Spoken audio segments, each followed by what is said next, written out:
What are the habits of successful people? What is it that successful people do habitually every single day that leads to them being in the top 20% of money earners in our society? Well, Aristotle said that 95% of everything you do is the result of habit. So the rule is form good habits and make them your masters, rather than allowing bad habits to form.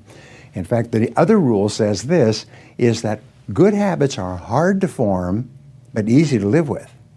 Bad habits are easy to form, but hard to live with. Now, one of the turning points in my life and my studies of psychology was the discovery that all habits are learned and can be unlearned. Actually, you don't actually unlearn a habit. You simply replace a bad habit with a good habit that has more power and impact.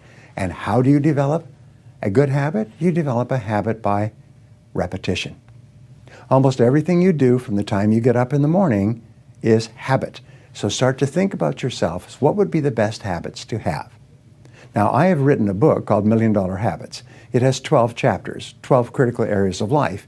And in each chapter, there's 20 or 30 habits. So let me give you some of the best. Number one, develop the habit of daily goal setting and goal orientation. What does this mean? It means when you go to sleep at night, think about your goals for the coming day. Make a list for each day of all the goals, the little goals you're going to accomplish that day. Keep a journal and write down your goals on a regular basis. When you're driving through the day, think about your goals. When you're talking to other people, think about your goals. You see, you do become what you think about most of the time.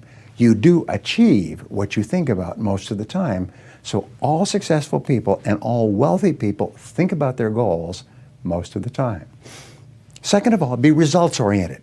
Now, results-oriented people are always thinking of the most important things that they can do right now to achieve their most important results.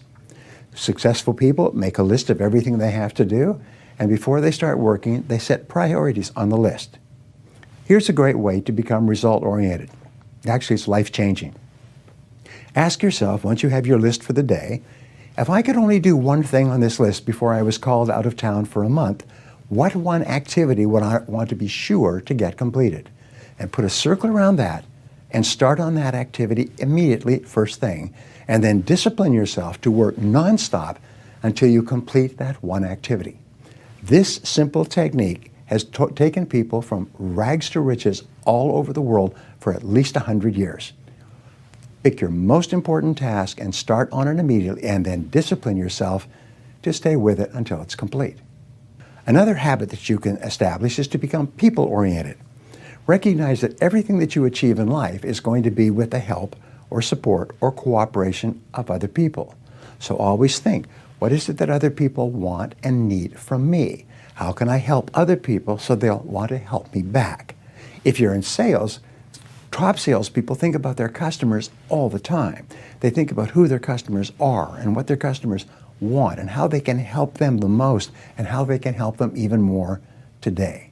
In their relationships, successful people are very focused on the most important people in their worlds, both personal and in business. Another habit you can have is to stay health-oriented. Think about your health most of the time. Think about eating less food and better food.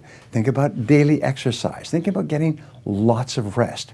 Remember, to be successful in our competitive world, you need a lot of energy.